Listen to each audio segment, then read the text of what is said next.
Hi, Sean Sturber, Warranty Manager at Charleston Homes, and today I would just want to talk a little bit about the kitchen sink area. You have the garbage disposal underneath here, and from time to time we'll get calls about the garbage disposal not working. Unfortunately, what ends up happening a lot of times is the electrical cord that's plugged into the back of the garbage disposal and the pull down weight that actually is for the kitchen sink faucet. They're interlocked and somehow it unplugs that disposal. So I would say if your garbage disposal is not working, the first thing you want to do is just unplug it and plug it back in just to make sure it's got a good connection. If you visually check, it may look like it's plugged in, but a lot of times it's not. So that's the first thing to do if your disposal is not working. So if you get something stuck in your garbage disposal, the first thing you also want to do is just unplug the unit itself. That way, in case you have your hands down there and it suddenly frees up whatever's lodged in there, it doesn't accidentally cause an injury. There's a disposal key inside the base cabinet. It's usually got a rubber band-like fitting on there, and it's just basically held in place by that. So you want to start by unplugging the garbage disposal and then grabbing your disposal key. And then on the bottom of the garbage disposal, there's a little hole or a slot that key goes into. And that allows you to manually turn in a direction like circular. You can go left, right, it doesn't matter. And then with your hand in there, or what I find works good is a shop vac. Have the vacuum suction going down the drain as you're rotating this wrench or key.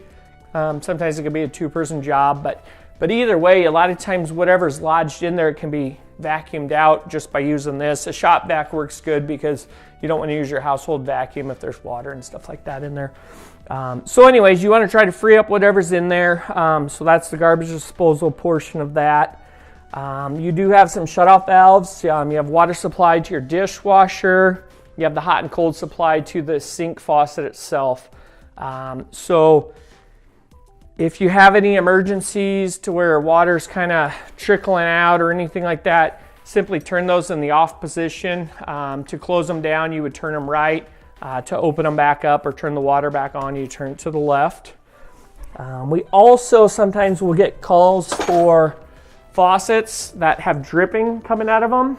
And a lot of times it's an easy fix. And what I'm going to show you here is basically over time, if you don't have a water softener, you could have hard water mineral deposits. And so the bottom screen here can get a buildup of calcium. So you want to use some like CLR or a scrub brush or like a vegetable cleaner and just scrub that mineral deposits off there from time to time. I've even seen where some of the sprayer jets get plugged and they'll shoot at an angle instead of straight down. And so if that's happening, get that cleaned off. If you need to soak the parts in that CLR, just kind of test it first to make sure it's not corrosive to the faucet or the screen. But underneath your sink, you should have a little tool for the screen removal. And it's just basically clipped to the water supply line, either the hot or cold underneath the sink. And what you do is you basically have this little circular keyed piece, and it actually fits perfectly inside the screen. And then what you're able to do by pushing down pressure or pushing towards the faucet head is turning it counterclockwise. And it takes a few rotations here. But what you're going to see at the end of this is basically I'm able to remove this screen and clean out any debris that has accumulated over time. Everything's new construction. There could be some sediment and particles just in there from that. The water filtration through your local utility company, they use a lot of sand for their filtering. And so a lot of that, unbeknownst to most, can and will get transferred from their plants to the water that we drink and use every day. And that's the purpose of these screens, is to collect any sediment. And so it's doing exactly what it needs to do. So if you're losing or having a drop in pressure or just doesn't seem right or it's a drip, a lot of times what it is just something caught in this screen. So you basically want to flush this out.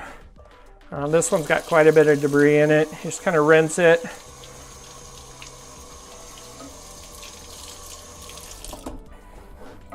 And then basically you just want to line it back up, give it a half a turn to get it started, and then use that same key to tighten it so that's secure and tight to the faucet head, sprayer head again. Let's see here. So that's all you got to do on that. As far as care for the sink, you just want to use non-abrasive cleaners. You know, you can use the Norwex rags for like a greener environment. There's some green cleaners out there, 409, Windex, things like that. CKF, or Consolidated Kitchens and Fireplaces, the company we use, they actually have some cleaners for these Silgranite sinks. So if you have any questions, feel free to check out our website, charlestonhomesomaha.com. Otherwise, check out our models. Thank you.